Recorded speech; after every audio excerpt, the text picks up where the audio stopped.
pray. Lord, make me your house of praise. Don't let the fire of my altar ever go out. Make me your house of praise. Come on, let's give the Lord a praise. Hallelujah. Hallelujah. God bless you. You may be seated. We will be trying to pour a quart into a pint. Let's give our praise to Him. God bless you. Thank you so much. We're trying to pour a quart into a pint. We've got a long way to go, and I only have about 17 minutes to get on the way. Amen. Glad to have my daughter here today. Come on, let's give Dr. Lion a hand. Amen. Good to see you, Debbie. Good to see you. Amen. All right, let's hurry through this. We don't have a lot of time, but we have a very deep things to go. We've been working. I think this is the 5th, 4 or 5. I think this is the 5th class that we have on forgiveness, and we took a twist last Wednesday. We took a twist from dealing with forgiveness. We took a twist into offense, and we will work on that offense today. Pastor Luma asked me last time, am I concluding it today? I said, I don't know. I really don't know, because we start a series and then have a mini series within the major series and just continue.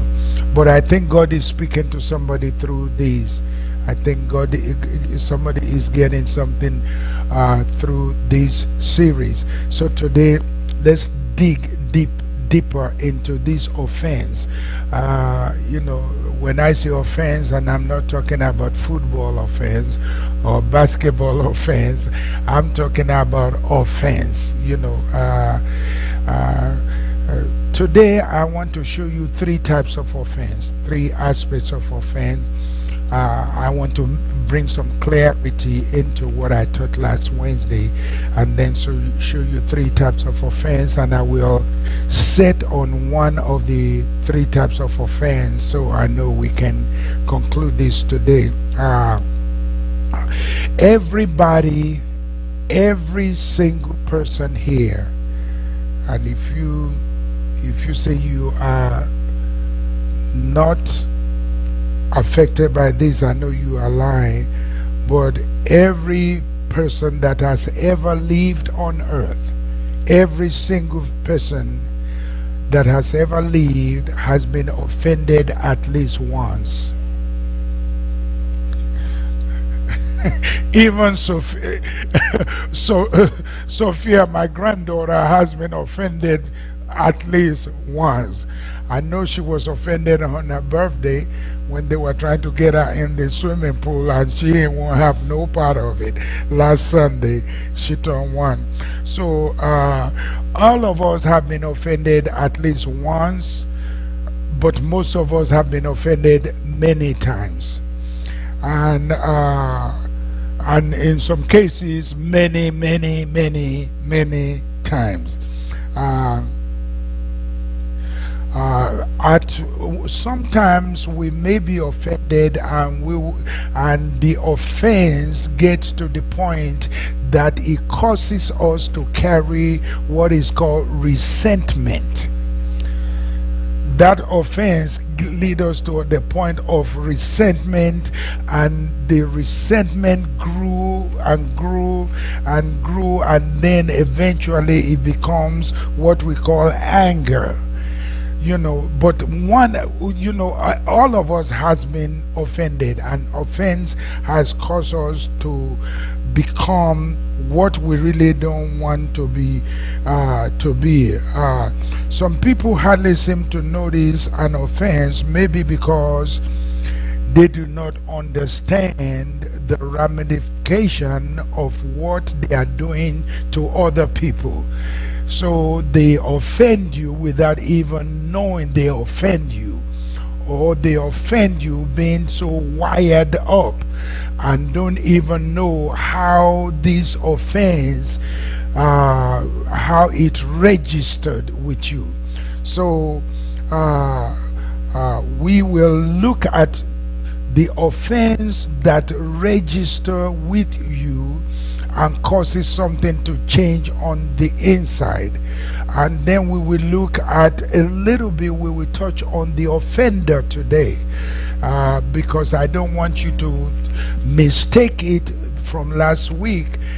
Last week said, do not take offense when you are offended. Do not take offense when you are offended.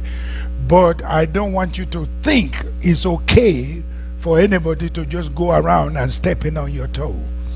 Okay, so I want you to know it's not okay, but I want us to know that you are not responsible for what somebody do to you. You are only responsible on how you react to what they did to you.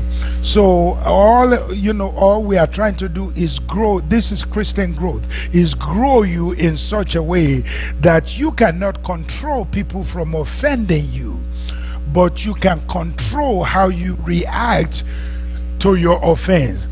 Because the Bible told us that whether you like it or not, offense will come. Offense will come. But it went on further to say, okay, offense will come and I will hold you responsible for how you react to it, but don't worry about the offender, because it will be better for the offender to have a rock tie around their neck and throw them in the river. So don't worry about the offender. God is going to take care of it. But offense will come. And I want to work on you because offense will come. And as a matter of fact, offense will come in such a way that last Wednesday we saw that God himself become your own offense. God try you. God try you to grow you. He did not just offend you, he caused you to be offended in order to grow you, because you will never attain or reach where God wants to take you when you react negatively to the offense. That will pull you back. You will sit down there and be mourning about what they did to me, how they turned their eyes, they did this, whereas the whole world is passing towards you, and God said, do you forget that I sent you to go and do something? Do you know I have a purpose for your life? And for you to get to where you are going, you got to step over that offense and be able to get to where you are going. So let's quickly, I want to recap for last week. I want to recap, so that you can catch it, that offense will come, but how you react to the offense is the key. The recap of last week, we showed two different kinds of offense, and I'll show the third one today. We showed through two different kinds of offense, and these offenses are what build you up. The number one offense is God offense. God offense. That is, God himself will offend you. And what God does in offending us is to build us, because I'm going to give you about 5-6 different people that God offended, but because they suffered through it and went through it, their reward was magnificent. And God is using that to build you up for your reward, not that God just wants to make you mad. Because offense, today I will talk about the offense that is designed to make you fall. That's God's offense is not designed to make you fall, but is designed to promote you. But others will offend you, and their offense will make you fall. But watch this: if God's offense has built you up, then others' offense cannot cause you to fall.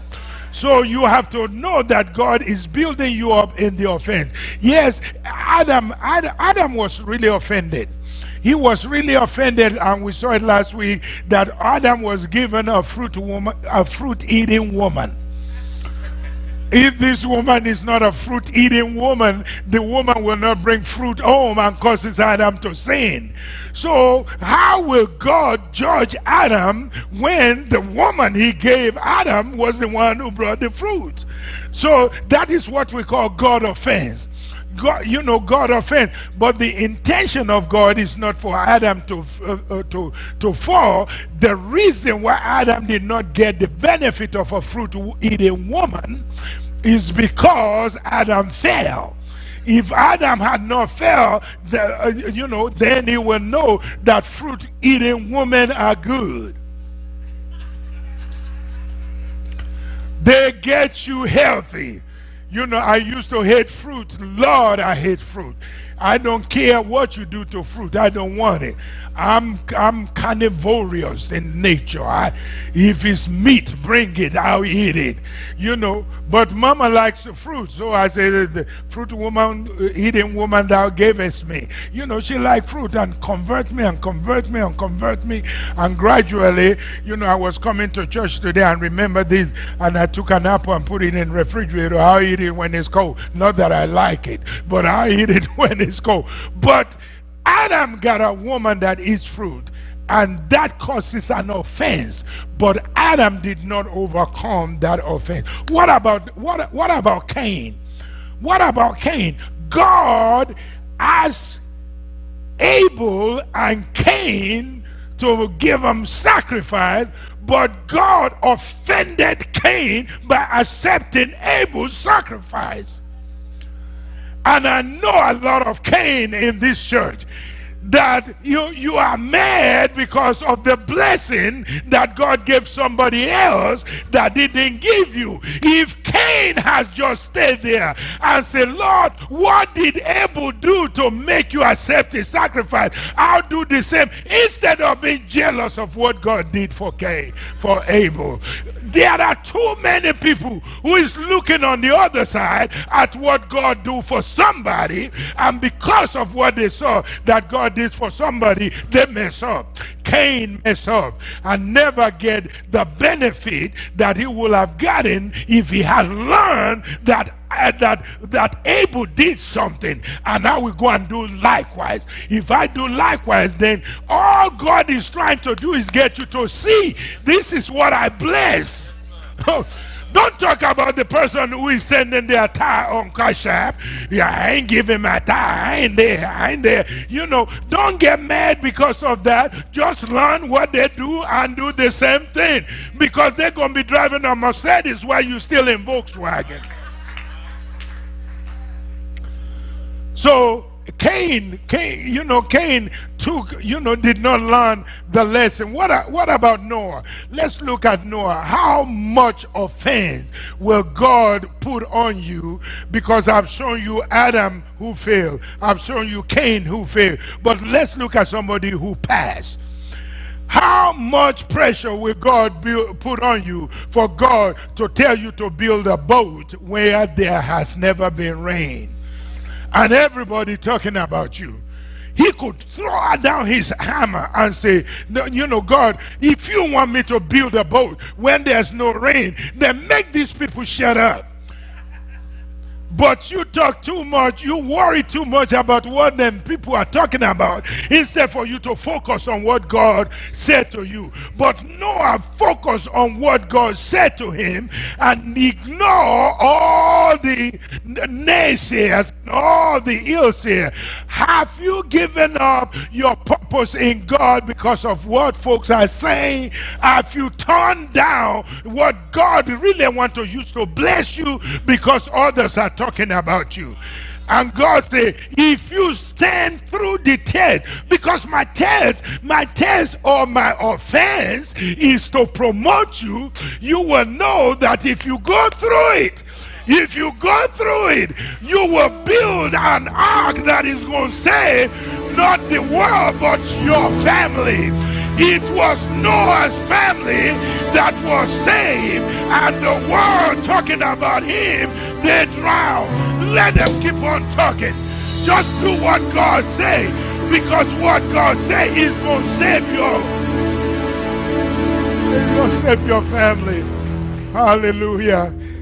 You know, I'm just doing recap. You know, and we have a young boy by the name of David that God really offended. God offended David by picking him up out of all the sons of Jesse. He wasn't even there when the oil was being poured. But even though the prophet missed it, the oil didn't miss it. The oil will never miss you. If you stay in line with God, the oil will never miss you. They may overlook you, they may talk about you, but they all know that this is nothing but a test. Oh my God. Oh my God. David passed the test. That's why the oil flow. Some of you, your oil is not flowing because you didn't pass the test. Oh God, this is so good. And how much offense will God do when God anointed him at that young age and then put him in front of Saul, who wants to kill him?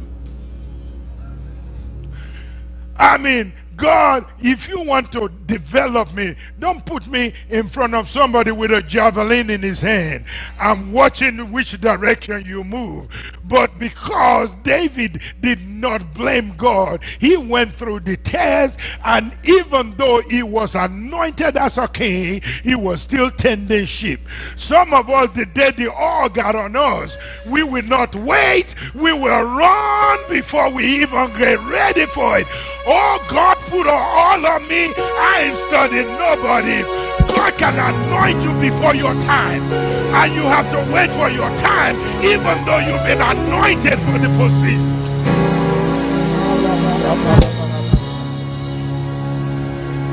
You have to understand that time has what is called chronos.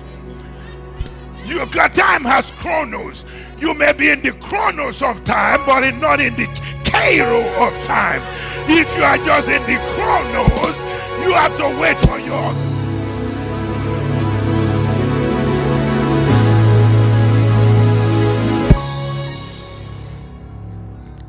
I'm just giving you a recap. I'm just giving you a recap. So God offended. God, there is a God offense. And God's offense is to build you. Is to build you in such a way that you will be able to take it. Daniel was offended. You know, Daniel was offended because why will God ask us, you know, to pray and pray so many times a day and face Jerusalem when he know there's a king looking for us? That if, why will God offend me and I tell me to do something and the king said don't do something? Why will, you know, and God knows that if I do it, the king is going to get me. I mean, how much of, but when you know that it was God that called you, when you know this is an order by God, then you don't let what people do. What you say, well, if it's God, then God won't let the king get me. No, God will not stop the king because you haven't passed your test yet. Your test is when you get into the lion's den because you obey God. That is where your test will, oh my God, that is where. But some of us, when the king arrests us, well, maybe this was in my mind, maybe God was not in this. You gave up before you get to the test. You gave up before you cross the line. Joseph was put in prison, anointed at 17, was put in prison when all he did was do what God said. Don't sleep with another woman, with another man's wife. That's what he did. That got him in prison. Somebody shout, God test. God test. So, you know, God give us a test. All right, let me get away from God test. even though these people that face with God test, even though they struggle, this is what I want you to get. Even though they struggle, they prevail. So when you are facing God test, does not mean you will not struggle. Because, and not only God test, is also, when you are facing offense from your next door neighbor, offense from your friends, offense from your neighbor, it does not mean it will not hurt and make you angry. But because you stood the test, because you hang in there, that is what we are talking about. That offense will come. Let's go to Jesus. Let's go briefly to Jesus, because Jesus said, I do what my father, what I see my father do. So I don't blame Jesus when he come here offending folks. That's all he ever seen his father do. Matthew 11:6. Give me Matthew 11:6. Listen to Jesus' announcement before he did anything. He said, let me give you an announcement, just in case you don't know. I'm coming to Matthew 11:6. I'm coming to the one you just brought. But Matthew 11:6. Jesus made this announcement. He says, blessed is he whosoever shall not be offended in I rest my case. Jesus said, don't think you're going to just scale through this thing. Don't think, because my daddy offended Joseph, my daddy offended David, my daddy offended, what about Abraham? My daddy offended Abraham, promised him at 75, at 99 he's still trying when there ain't nothing can kick. But I mean, that's an offense. Call him the father of nations. That's an offense. Everybody laughing at him. But Jesus said, okay, let me set the record straight. I am coming, but watch this. Blessed is he whosoever shall not be offended in me. Because I'm going to pinch you, I'm going to hurt you, but you can't cry. I'm going to hurt you, but you can't cry. Because when you pass the test, you have a reward that is called blessed. You have a reward that is called blessed. Hey, from this now, you don't let nobody's offense mess you up. Because there is a blessed waiting on you. Let's quickly look at Jesus' offense. Then I will go to the offender and mess the offender up. So don't think they're going to get you. Those of you who do nothing but just make folks mad, don't think you're going to get by. I got some for you too. Jesus offended. Now Jesus grew up as a Jew with the Pharisees and those who are sad, you see. He grew up with all of them. And he knew what they want and what they didn't want. He knew the Torah, he knew the law, and one of the key things of the law is that no work on Sabbath. And Jesus got up and went and healed the sick on Sabbath. So what did he do? He upset the equilibrium. He offended the whole culture. He turned the parts all over. Blessed is he whosoever shall not be offended in me. God is saying there are things that I will do that you don't understand. There are people I will allow to run over you that you don't understand. There are promotions that will be issued and overlook you that you don't understand. There are folks who will be trying to get you fired that you don't understand. But God said, blessed is he whosoever shall not be offended in me. So Jesus in the book of Mark, the 3rd chapter, we know that he healed on Sabbath. Maybe that's not as bad as what he did in the book of Mark. What he did in the book of Mark, or listen to this now, is a woman that is from Syrophoenician origin.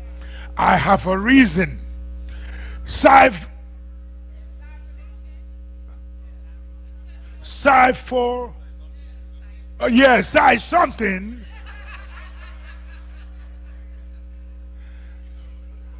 Really means foreigner. That's a Syrophoenician really means foreigner. Now I want you to get this. You can talk about me all day long, but if you pick on me because I came from Africa, you are asking for it. If you start talking about where I come from, I'll tell you how your mama look. Okay? Yeah, now, so if you want to go home, let's go there. You know, you can go to my home, I'll go to yours. And I'll tell you how big mama, that's your mama's mama, how big mama look.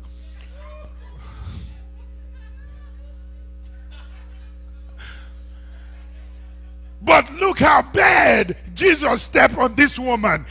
He called the woman a dog. Huh? Me a dog? And you even make mention that because I'm a foreigner. He didn't just say, woman, you are a dog. He said, Syrophoenician woman, you are a dog. Foreigner, you are a dog. How much offense? How much offense?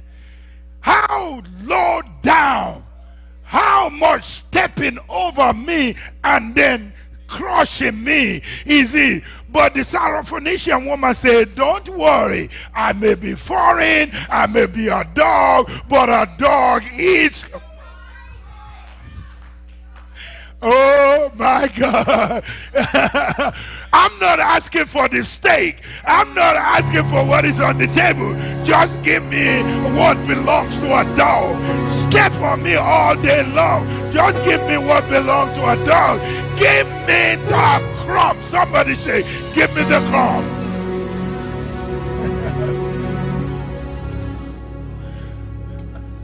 And Jesus said, woman, I just double dip on you. I call you a foreigner and I call you a dog. And you did not take offense in me. Blessed is he whosoever shall not take offense in me. He said, because you have not done this, now what is loaded called blessed is coming to you. Could it be the reason we didn't get our blessed is because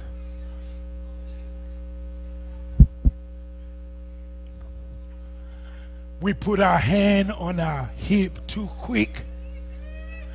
It's because we let this finger wag. I'm going to show.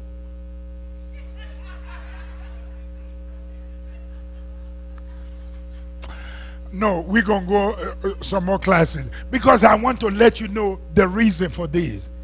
It's called ego and pride. That is what ego and pride is what causes us to, instead of just say, yes, give me the crumb. Huh? Just because I'm black, I'm...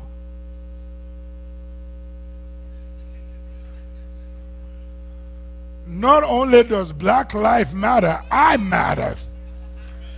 I matter, and you gonna make sure this one matters, and you gonna talk to me right.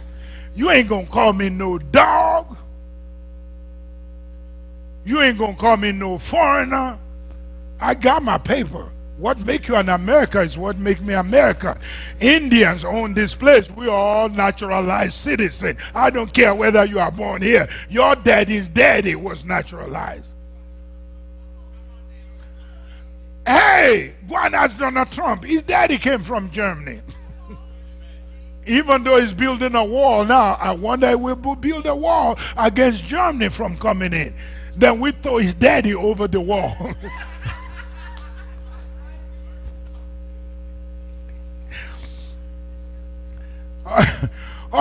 Okay, let me give you one, two more. Then oh Lord, my time is past.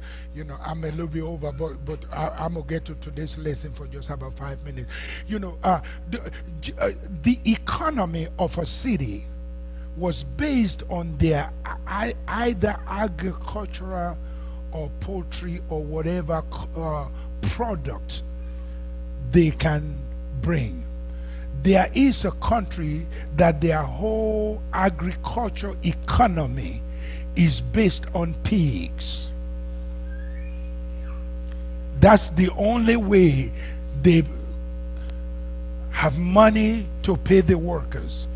That's the only way they get their revenue.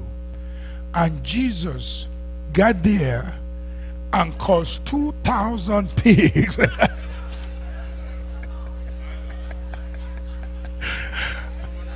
Oh, somebody is offended. The whole city and called 2,000 pigs. But this is the part you didn't read about that story. I know you read it and you understand it, but there's a little line at the end of that at the end they say, please leave. They evict Jesus because he just caused the whole economy. Hello, Corona. Hello, Corona. I know Donald Trump is offended now because we build the best economy in the whole world. No. Nobody has ever built one this good.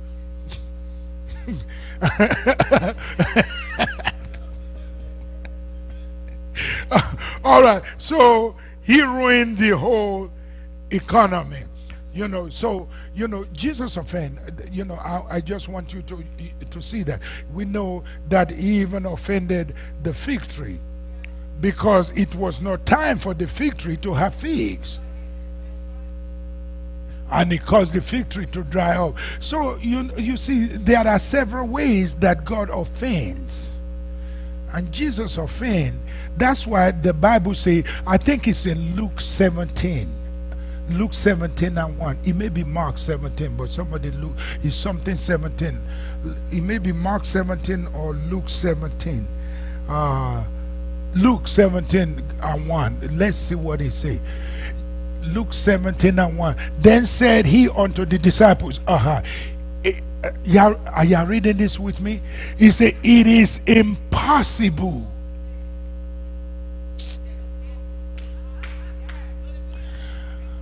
It's a offense is what? Impossible for it not to come. It will come. But I'm going to get to the offender in a minute. But let's sit at the A part. I'm going to the B part. It is impossible. So I want you to walk around with your mask against offense. Because it's flying in the air. It's everywhere. That's right. You have to have your mask on. Offense is coming. No matter where offense is coming, how you react to it is the key. You cannot avoid it. There is no safe zone. There is no place. You cannot close your border against offense. Offense is come. He said it is impossible that offense will come. Then the offender, you say, I'm going to handle. I got something. You know, the one that took offense, I have something called blessing for the one that took it and passed it. I have something called blessing. But the one that dish it out, I have something called woe. Okay. So don't worry. Everybody got what is coming to them. I rather choose the blessing, let you dish on me, than take the woe. Let's go into today, since all that was just, appetizer, and I only got 5 more minutes left,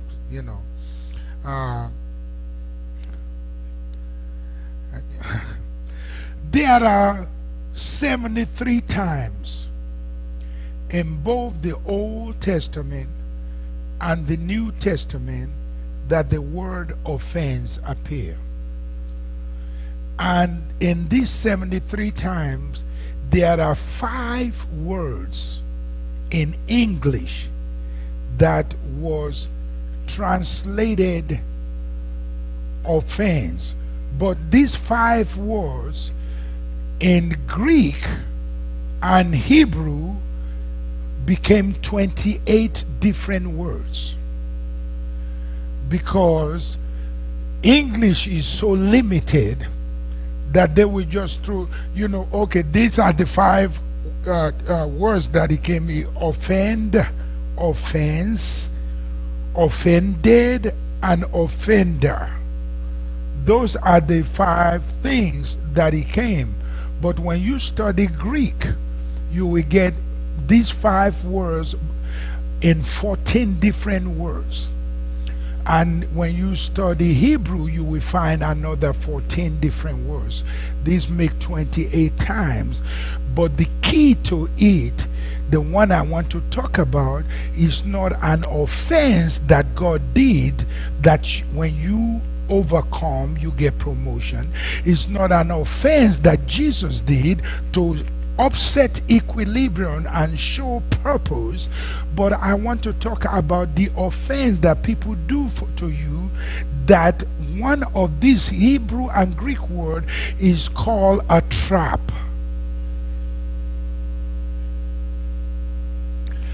As a matter of fact, the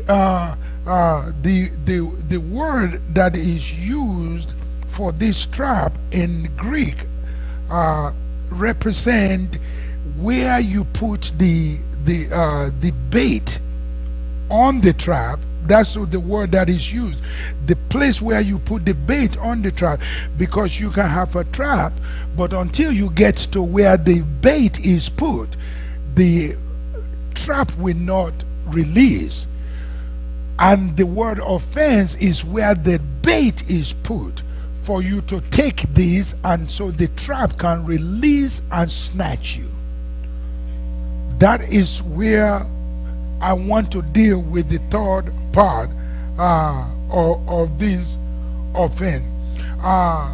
The Bible says, woe into the person that set this trap for the purpose of making you to fall. God said, this person who want to divert you from the purpose of God, who is a destiny stopper, who is a hindrance to your destiny, God said it would have been better for them not to be born. Because God has a purpose for your life, and all they are doing is try to make you miss.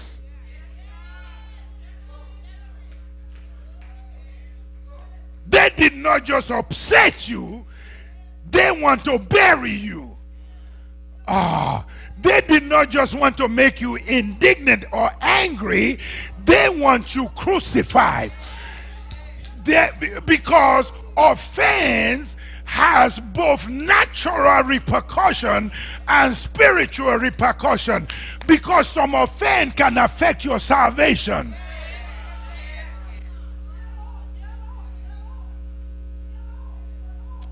The Lord say, be careful. Be careful. What did Paul say? Paul said, if meat offend my neighbor. That word offend means something that will cause them to If meat offend my neighbor, I will stop eating meat. That is how serious this is. That is how serious. David in Psalm 1 said, blessed is the man who standeth not in the way of sinners. When you stand in the way of sinners, it means you cause an offense that causes the sinner say, if that's all God is, I don't want none of it. This is serious. This is heavy. What are you doing that is causing somebody else to fall?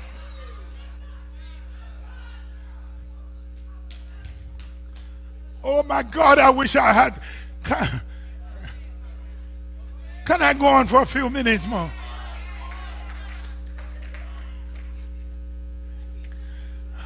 Oh God, I was trying to catch Kroger's before they closed. But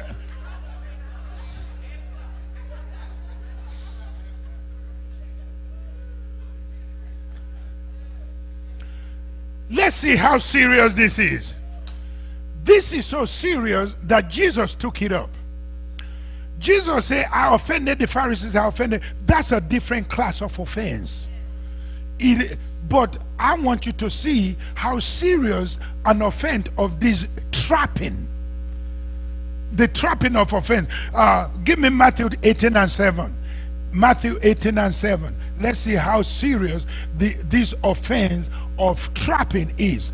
Matthew 18 and 7. Watch this. Because he wants to throw a big woe. W-O-E. He wants to throw a big woe. He said, woe unto the world. Why? Because Jesus said, woe unto the world. Why?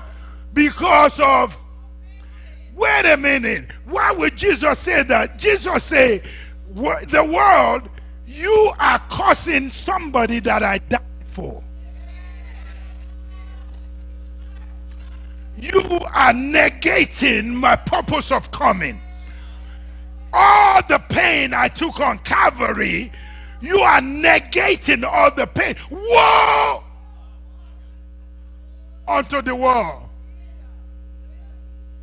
He said, even though there is a need for offense to come, but whoever is setting this trap, whoever is setting this trap, woe unto him through whom this offense. Be careful.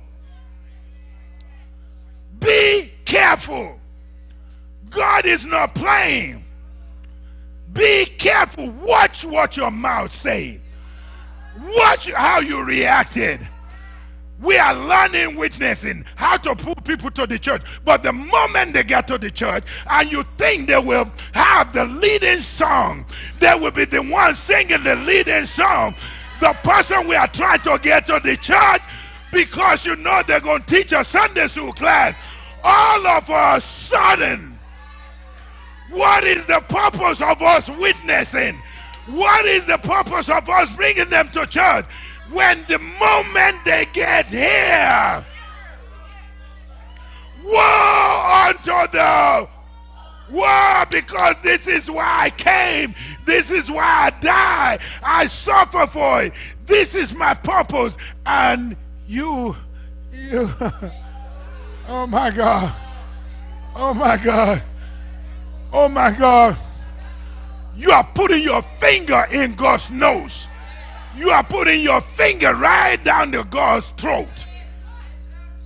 This is why I came, and you just mess it up because of your insecure, ugly self.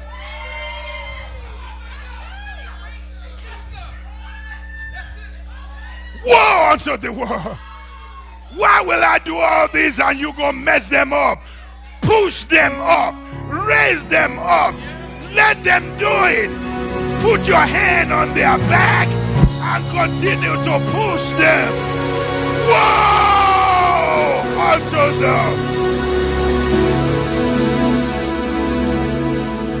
Woe unto the world. Woe unto the world. Oh, I gotta go cut off. I got to call up. You see,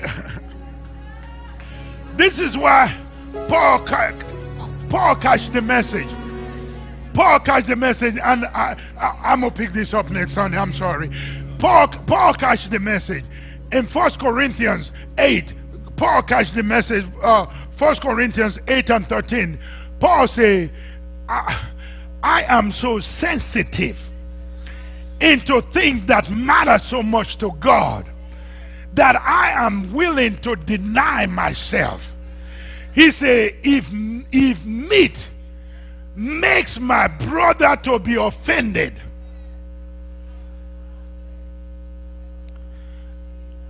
are you willing to sacrifice your own pleasure so that somebody else don't fall? Or you are too jealous? All this will love you, sister, until they take your position.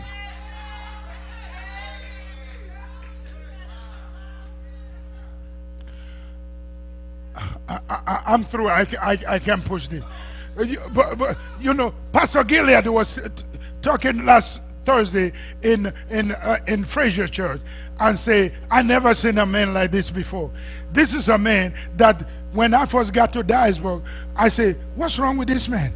Everyone that I have known, he came from generations of pastors, you know, granddaddy pastors, granddaddy's granddaddy pastors, granddaddy's granddaddy's granddaddy pastor, you know, and everybody, you know, they hold everything. And he said, but look at this man, he's not holding anything. He's just trying to preach himself out of a job. He's trying, you know, he's just giving every secret he knows how to people, because, you know, the reason, well, if I was holding it, I would be like the monkey on Sunday. Y'all remember that monkey?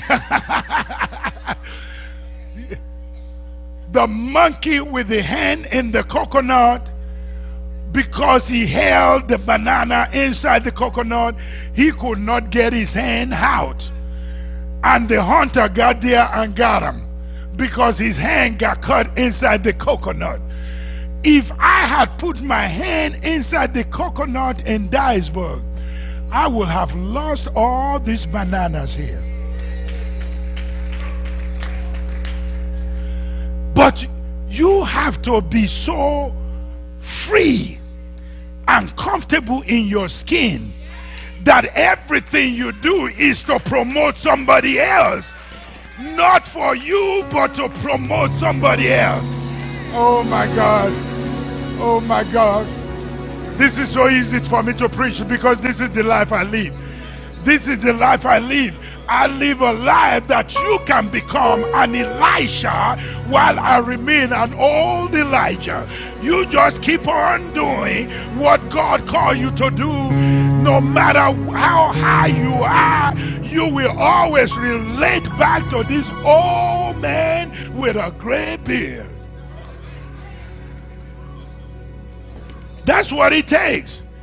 Because I cannot afford to have a woe assigned to me instead of a blessing assigned to me. You know what? God can offend you in such a way that He will bring somebody smarter than you into your church. You've been the one that knows it all, but God will bring somebody smarter than you into your church. And the way you treat that person, the way you push that. Do y'all remember what I put on the WhatsApp group about the Kenya runner? The runner from Kenya that was about to cross a finish line and got disorientated, and the man behind him said, no. Instead of me running past him and take the first place, I'm going to push him across the finish line because he deserved it. He made all the loops all the way to the finish line. He deserved to win. Are you holding on to the flag that belonged to somebody else? We won't be here now if I did not push somebody in diaspora. Can't you see some of the children that I push now are the pastors for me? There's no way I can jump to Fraser, jump to diaspora, jump to Riverdale, jump to Fraser, jump to diaspora. There's no way I can do that. There's no way I can do that. But when I learn to push people, because God's a blessing comes to certain people, and oh Lord, is this getting in? Am I just wasting my time? Is this getting in? Is God speaking to you that you have to be determined to be the one that pushes people and become a destiny helper? Because when you become a destiny helper, your blessing is waiting on you. No matter when God take me out of here, no matter when God remove me from this world, there is no way anybody will talk about POH. I don't know who will be what. No way somebody will talk about POH without saying, this is a man that gave all he has and gave it all to us. Come and stand to your feet.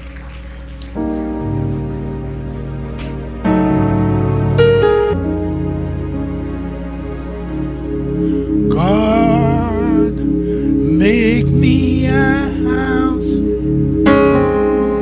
Make me a house of prayer. A house of prayer. Oh Lord, Lord, make me a house. Make me a house of prayer. A house of prayer.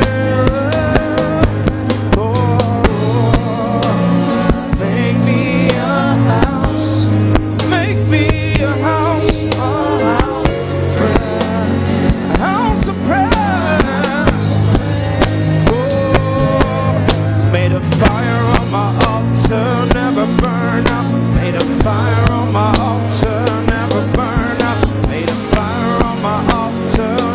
burn out. Make me a house of prayer. Made a fire on my altar, never burn out. Made a fire on my altar, never burn out. Made a fire on my altar, never burn out. Make me a house of prayer.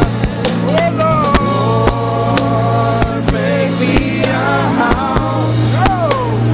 Make me a house of prayer, a house of prayer.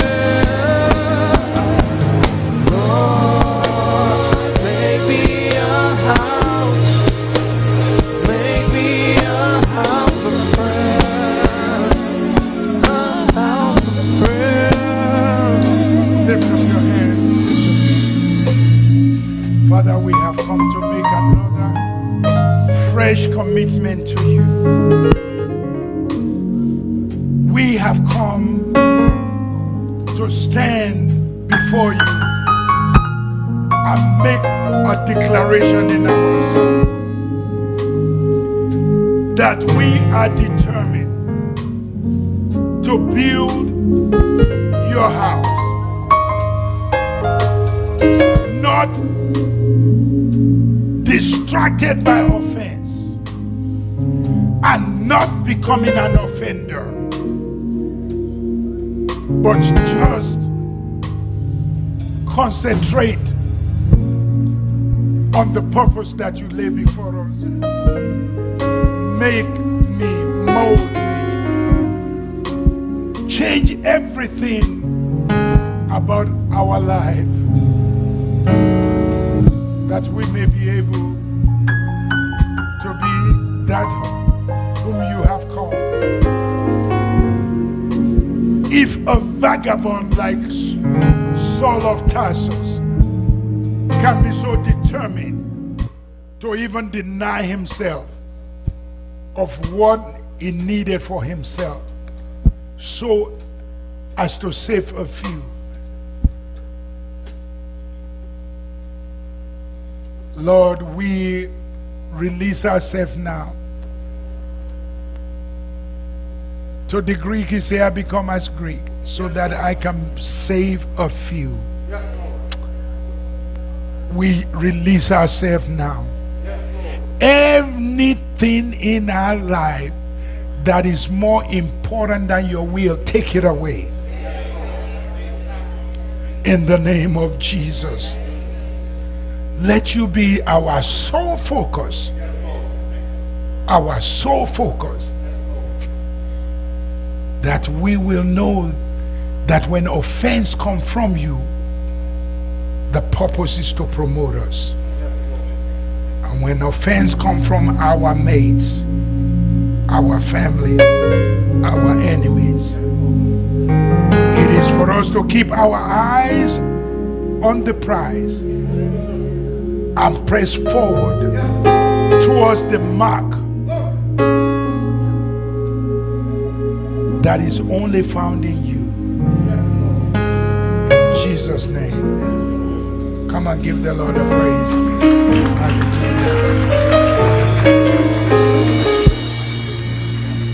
Just before the Pastor Nevin comes, we are having convocation, virtual convocation, starting 9 o'clock Saturday morning and all day on Saturday. It will be on the Pavilion of Hope Facebook. Is that the way they call it? Pavilion of Hope Facebook. I want everyone to tune in. Listen, just listen to me. I'm going to tell you like I want to tell you. I want you to tune in on your iPad, on your nose pad, on your leg pad, every pad you have. You tune in. Then I want you to go to your children's room. They ain't going to nowhere on Saturday. Get all of their children. Olori know how to work a phone now, 1 year old. And if you get her attention and put on a YouTube that she likes, you can braid her hair all day, she won't cry. So I want you to go into your children's room and tune their iPad. Don't act like you ain't got none. All of you got Wi-Fi at home, and you got 2 or 3 iPad for all them 2-3 year old you got. Y'all hear me? Don't act like you ain't hear me. And then call your nosy neighbors and say, we got convocation this Saturday, get up 9 o'clock. Because we are concerned at how many watching at a time. Do you follow me? You have to be proud of what of your own. This is your own. We want 1,000 viewers at a time. At 1,000, when you look on the right hand corner, we want 1,000 viewers at a time. 9 o'clock. You don't have to be there till 7 o'clock or 6 o'clock or 4 o'clock whenever we cut off, but your phone better be on it.